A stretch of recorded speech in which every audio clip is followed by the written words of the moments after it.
छोड़ दो ज्योति नागिन, ये हाल बहुत ही भारी है।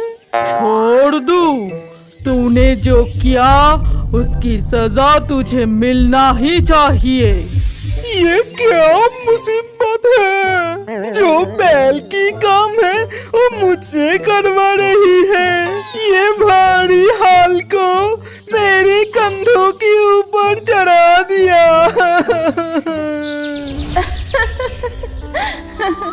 चुनचुनलाल लोमड़ी की ऐसी हालत क्यों? तो फिर सुनो। नागिनी अपनी घर के सामने वाली जमीन पे बहुत मेहनत करके बारिश में भीग के तेज धूप में तरबूज बोई थी और कुछ दिन बीतते ही उसकी तरबूज की खेत में बहुत सारे मीठे तरबूज उगी थी। आहा, कितने अच्छे तरबूज उगाए हैं मैंने। इतने दिन बाद तरबूज पके हैं। अब मैं मजे से बहुत सारे तरबूज खाऊंगी। लेकिन ज्योति नागिनी की इस तरबूज के ऊपर और भी किसी की नजर था। वो पेड़ की टहनी पर बैठकर छुप छुप के तरबूज देख रहा था और मन ही मन कह रहा था, आहा, कितने अच्छे तरबूज उगाए हैं नागिन। अब मैं मजे से खूब तरबूज खाऊंगी। सोच रही हूँ कि कुछ तरबूज बाजार में भी बेचूंगी। सोच रहा हूँ कुछ तरबूज अपने लिए मजबूत करके रख लूं। पहले मैं 2 तरबूज खा लेती हूँ।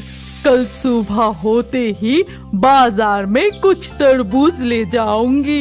इसके बाद ज्योति नागिनी तरबूज खाके सोने के लिए चली जाती है और सोते ही जोर से खराटे मारने लगी। तभी दीलू कीड़ा पेड़ से उतरकर सारे तरबूज को छेद करके अंदर से पूरा तरबूज खाके खोखला कर देती है। इसके बाद वो भी पेट भर के तरबूज खाके फिर सोने के लिए चली जाती है।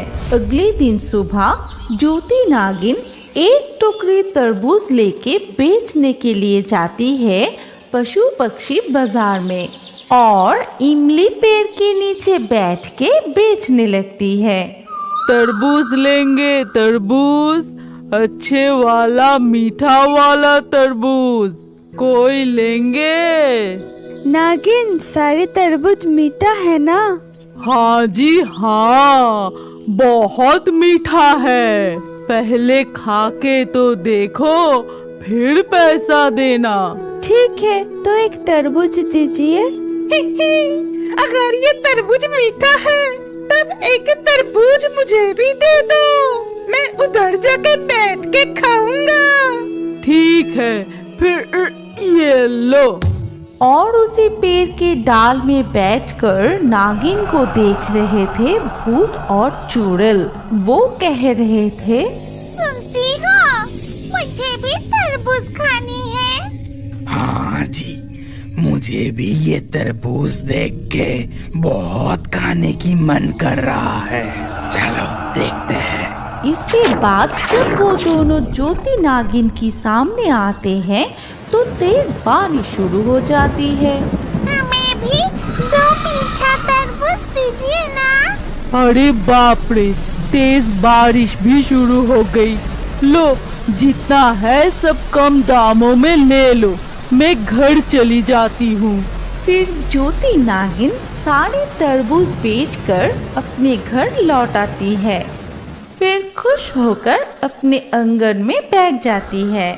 इधर दीलू कीड़ा सारे तरबूज खाकर बहुत मोटा और भारी हो चुकी थी और इसीलिए वो पेड़ पर चढ़ नहीं पाई और वो तरबूज खेत पर ही सो गई थी। तभी नागिन, तू यहाँ पर आराम से बैठी है? हे बंदर, इतना क्यों चिल्ला रहा है रे? तेरे ऊपर क्यों नहीं चिल्लाएगा? तू सबको कीड़े लगे तरबूज बेचती है, ऐसे सबको ढकेगा और हम छोड़ देंगे। तुम सब नागिनी के कीड़े लगे तरबूज वापस कर दो। तभी भूत, चुड़ैल, बंदर, खरगोश नागिन की तरफ कीड़े वाला तरबूज फेंक कर मारते हैं और नागिन ये देख के बहुत रोने लगती है। फिर सबके जाने की बाद नागिन सोचती है, सारे तरबूज ऐसे अंदर से कौन खोखला कर दिया? मुझे पहले उसको पकड़ना होगा। ये कहकर ज्योति नागिन तरबूज खेत की तरफ आगे जाते हैं और ये देखकर दीलू कीड़ा कहती है, अरे बाप रे, नागिन इधर ही आ रही है, मैं जल्दी से भागती हूँ। दीलू कीड़ा भाग नहीं पाई। ज्योति नागिन ने उसे पकड़ ली। अरे दीलू कीड़ा, तू अब भी तुझे मजा चखाता हूँ।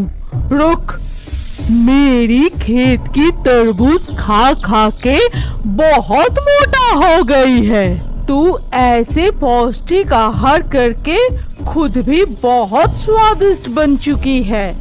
रुक कीड़ा, अब मैं तुझे ही खा जाऊंगी। ओ नागिन, मुझे छोड़ दो। मैं तुमसे वादा करती हूँ, जैसे तुम्हारा नमक खाया है वैसे तुम्हारी कीमत भी चुकाऊंगी। ये सुनकर ज्योति नागिन उसको छोड़ देती है।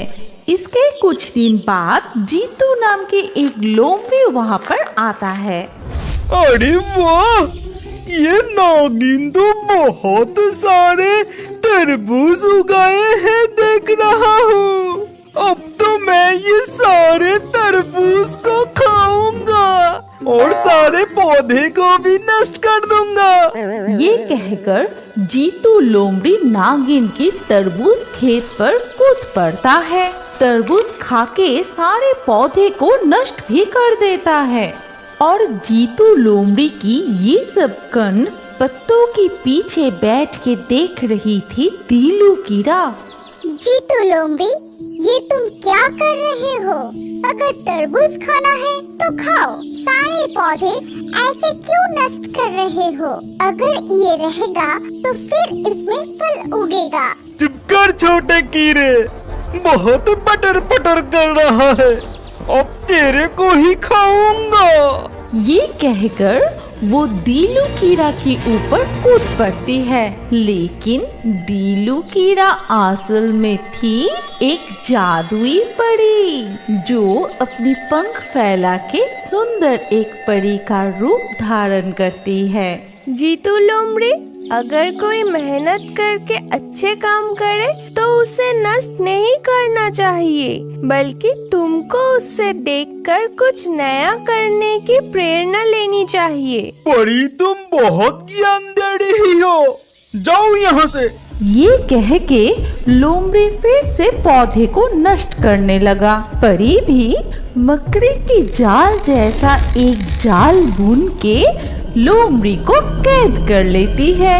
फिर अगले दिन सुबह होते ही नागिन, ये क्या, मेरी तरबूज खेत की ऐसी हालत कौन की? हाय हाय हाय, अब मैं क्या करूंगी? रो मत नागिन, ये काम वो जीतू लोमड़ी ने किया। तुम फिर से खेती करो और मैं फूलों को परागित करके बहुत सारे तरबूज उगाने में तुम्हारी मदद करूंगी। लेकिन तुम कहाँ से आए और मुझे मदद क्यों करना चाहती हो? मैं हूँ दीलू कीड़ा। इतने दिनों से मैं वो छोटी कीड़ा थी, अब मैं तितली बन चुकी हूँ। फिर ज्योति नागिन सब कुछ समझ जाती है। फिर लोमड़ी को बांधकर उससे हाल से खेती करवाती है। फिर से तरबूज के नए पौधे उगे, फूल खिलते हैं, तितली उड़ के फूलों को परागित करने लगती है। इसके बाद नागिन और तितली बड़े आनंद से दिन गुजरते हैं। फिर लोमड़ी झाड़ियों से बाहर आते हैं